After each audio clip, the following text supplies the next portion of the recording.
Assalamualaikum warahmatullahi wabarakatuh. Perkenalkan, nama saya Steven Gunawan dari Universitas Muhammadiyah Tangerang, tingkat semester 6. Saya di sini akan menjelaskan pembuatan video saya yang sebelum-sebelumnya, yaitu dari pertemuan ke-8 sampai ke-13.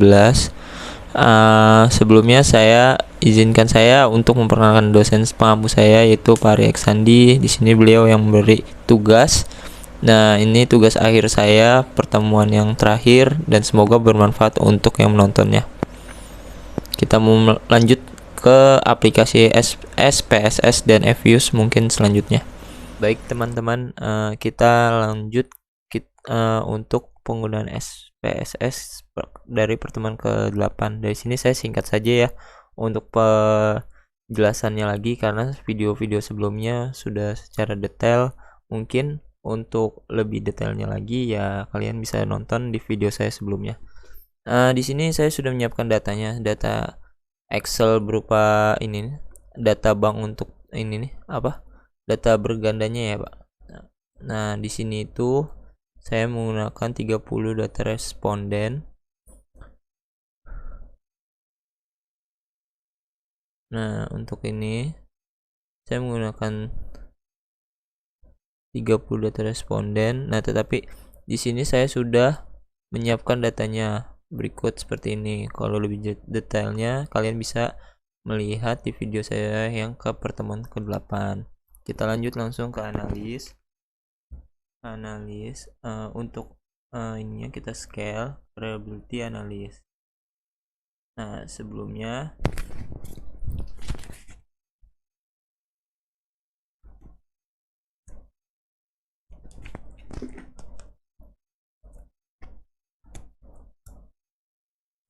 data ini kita pindahkan terlebih dahulu karena kita akan menguji itu tentang PF 1 sampai 23.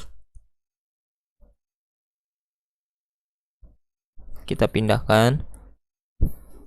Sebelum kita melanjutkan, pastikan statistiknya itu scale if item delete-nya terchecklist. Lalu kita continue dan kita Nah, datanya akan muncul seperti ini. Nah, untuk dinyatakan dia valid atau tidak validnya itu datanya di sini cache processing summary-nya 70 dan 100% dan reliability-nya 947 dan nah di sini item. Nah, untuk PFF1 itu dinyatakan valid karena karena R hitung dan R tabelnya itu lebih besar dari 0,6. Nah, di sini tuh PF1-nya itu 0,818, jadi dinyatakan valid. Dan di sini yang dinyatakan tidak valid yaitu PFS 11 karena dia di bawah 0,6, yaitu di sini itu 0,304. Nah, dinyatakan reliable karena kalau ini cross alfanya itu 0,947. Nah, di sini itu dinyatakan valid karena kalau dia tidak reliable itu di bawah 0,600 dan sini dinyatakan reliable. Nah, untuk selanjutnya itu kita akan buka kembali data analis untuk kita akan menguji TPP yang TPP. Nah, kita reliability lagi analis dan di sini kita akan hapus terlebih dahulu. Kita kembalikan kepada teman-temannya. Nah, di sini saya akan memindahkan TPP 1 sampai 10.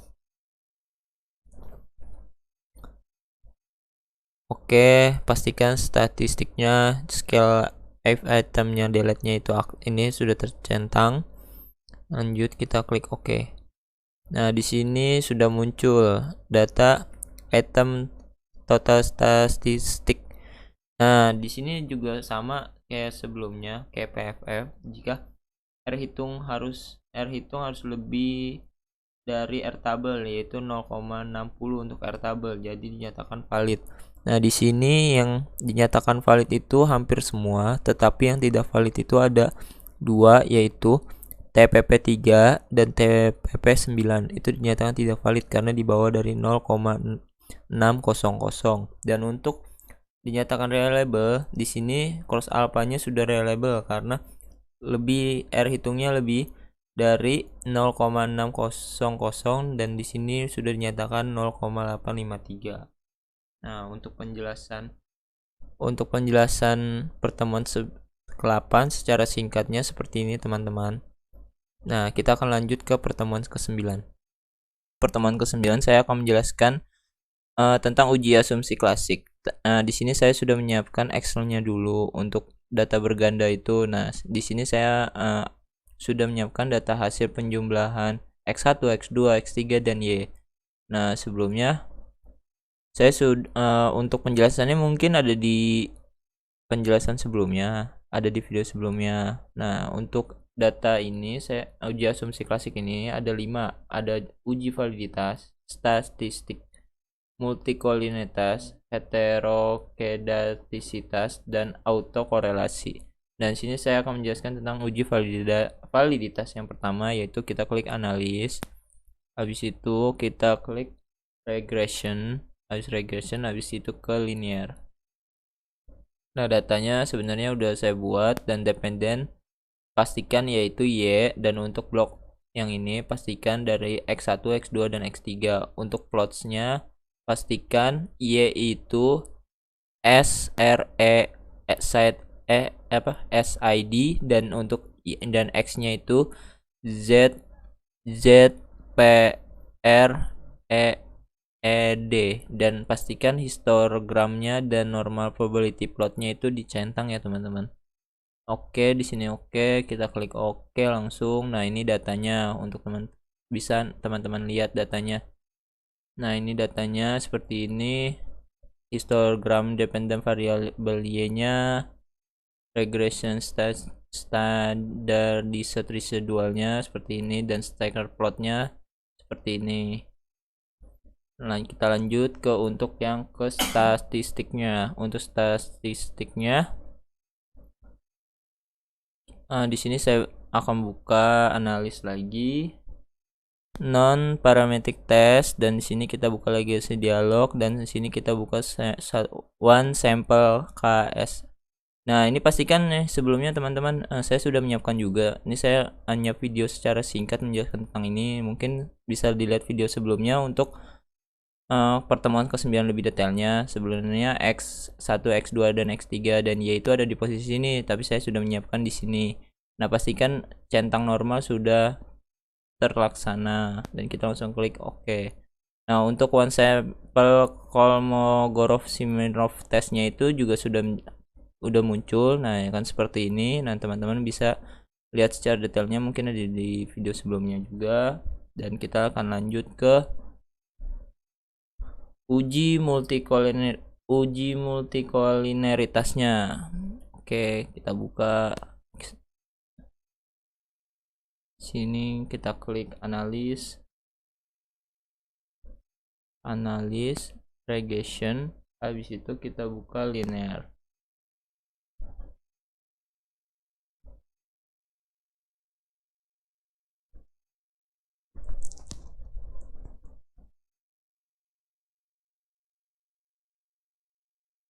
Untuk linear, nah di sini juga sebenarnya nggak jauh beda teman-teman sama uji validitas.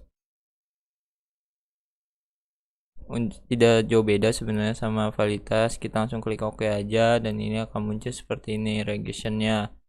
Nah, oke teman-teman, untuk selanjutnya kita akan buka yaitu tentang uji heterokedatisitas,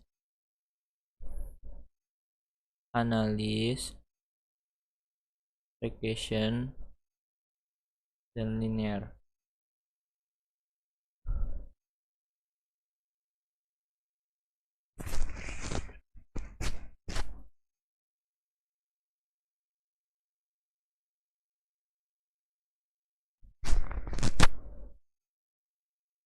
Statistik, oh ini, nah ini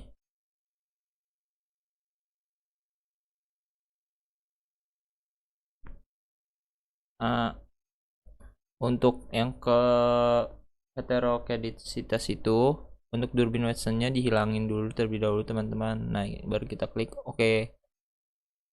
Nah, akan muncul seperti ini.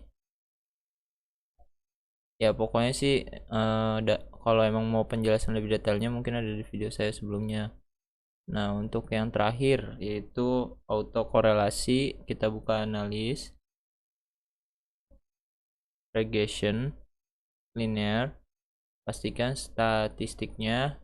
Ini Durbin Watson-nya diklik, dicentang. Kita lanjutkan. Oke. Baik teman-teman, mungkin untuk pertemuan ke-9 untuk penjelasan yang ke-9 ini akan seperti ini. Dan untuk penjelasannya ada di video sebelumnya. Saya akan lanjut ke pertemuan ke-10 sampai ke-13. Baik teman-teman, untuk pertemuan yang ke-10 dan sampai 13 saya akan rangkum. Untuk sebelumnya di sini saya sudah membuka Fuse. Nah, Fuse ini juga saya membutuhkan data bank. Nah, data bank ini mungkin teman-teman kan tak asing lagi dengan nama size, ROA, DAR, NPF, sukuk, dan ISR. Untuk penjelasan untuk cara memindahkannya itu kalian bisa membuka video saya yang ke-10 untuk awal untuk penjelasannya. Di sini saya sudah menyiapkan teman-teman. Jadi untuk penjelasan itu saya sudah membuat data, kita tinggal membukanya aja sekarang. Untuk data ini saya sudah membuat, yaitu kita bisa untuk estimasi model regresi data panel, kita langsung ke common stock effect model. Nah, di sini kita buka estimate equation. Nah, di sini kita klik ISR, C size, ROA, DAR, NPF, akhir suku. Pastikan data panel itu kita yang terakhir ini nona. Dan di sini langsung ini udah muncul. Nah, maka akan hasil common stock effect seperti ini, yaitu CEM. Nah, pastikan ini kita save. Saya sudah nge-save tadi yang equation 1 ini, jadi kita nggak usah save lagi, kita langsung buka untuk common stock. Nah, kita delete di sini. Nah, saya sudah meng-save-kan yang untuk equation 01. Nah, di sini saya akan lanjut langsung nih ke fixed effect model atau FEM itu. Nah, kita di sini kita klik habis itu kita ke estimate equation, ISR, C size, ROA, DAR, NPF, dan suku. Pastikan lagi untuk data panelnya teman-teman. Untuk data panelnya kita akan untuk fixed. Nah, fixed kita klik OK. Nah, maka akan muncul seperti di bawah ini. Nah, ini akan muncul seperti ini teman-teman. Habis itu kita lanjut lagi. Untuk penjelasannya kalian bisa lihat di video saya sebelumnya ya teman-teman. Nah, di sini saya akan menyalakan itu tadi fixed. Nah, ini sekarang kita buka efek model random effect model, yaitu RAM. RAM. Kita tadi ISR, C size, ROA, DAR, NPF, dan suku. Untuk panel optionnya kita langsung klik random di sini. Di situ kita klik. Nah, ini maka akan dihasilkan bentuk random effect model seperti ini. Oke teman-teman. Nah, kita mungkin akan lanjut ke teknik pemilihan model regresi data panel. Dan sini ada uji Chow. Uji Chow itu berhubungan dengan common effect model, dan kalau uji Hausman itu berhubungan dengan fixed effect dan random effect. Dan dari common effect model dan random effect model itu akan menghasilkan uji lereng multiplier. Di sini saya akan menjelaskan langsung untuk pembukaan datanya aja langsung ya teman-teman. Berikut datanya. Nah, saya akan close terlebih dahulu ini. Close. Nah, kita akan buka equation saya yang tadi yang saya buat. Nah, ini quick. Nah, di sini langsung buka estimate ISR, C size, ROA, dar npf cukup. Nah, pastikan data yang kalian pilih itu panel optionnya itu cross sectionnya itu adalah, untuk yang pertama ini adalah fixed. Kita buka fixed. Nah, seperti ini. Habis itu kita langsung klik view. Habis itu kita fixed effects testing ini. Nah, effects testing ini kita akan milih untuk peredun fixed likelihood ratio. Nah, akan muncul seperti ini. Jadi perhitungan nilai probabilitas cross section F dan cross section C square lebih dari 0,05, maka dapat disimpulkan bahwa common effect model CM lebih layak digunakan daripada fixed effect model. Nah, lanjut.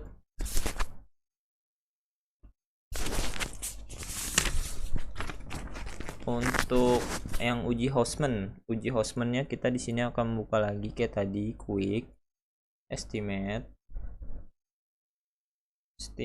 Habis itu kita buka lagi ISR, C, size, ROA, dar, NPF, dan suku.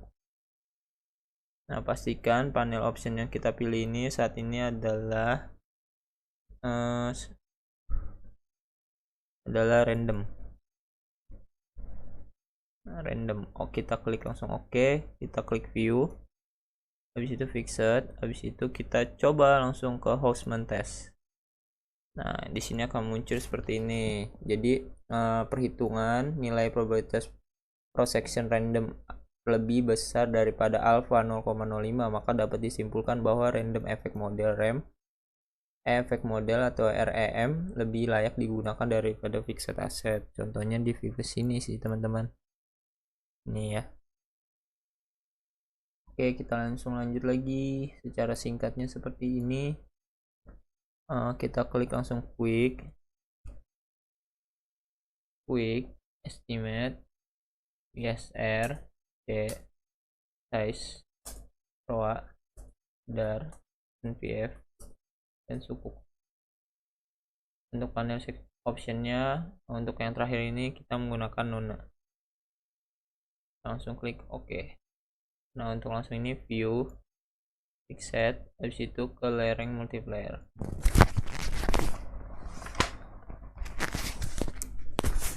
Nah, perhitungan di atas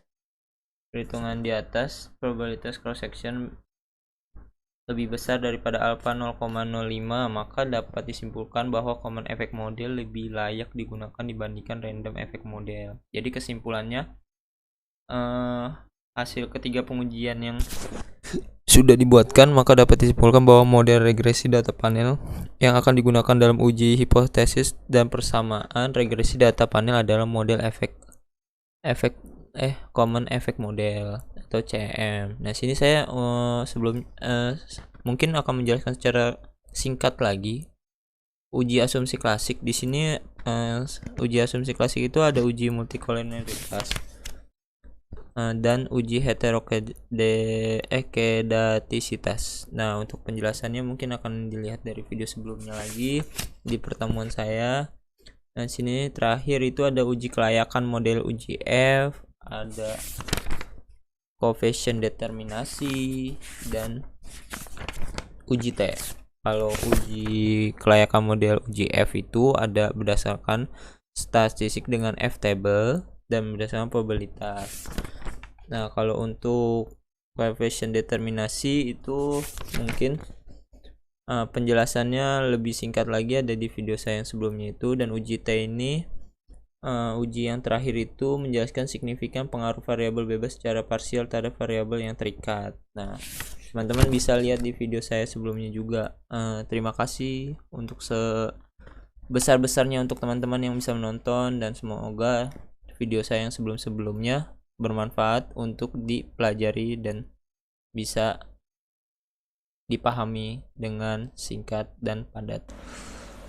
Sekian video dari saya, semoga bermanfaat untuk yang menontonnya.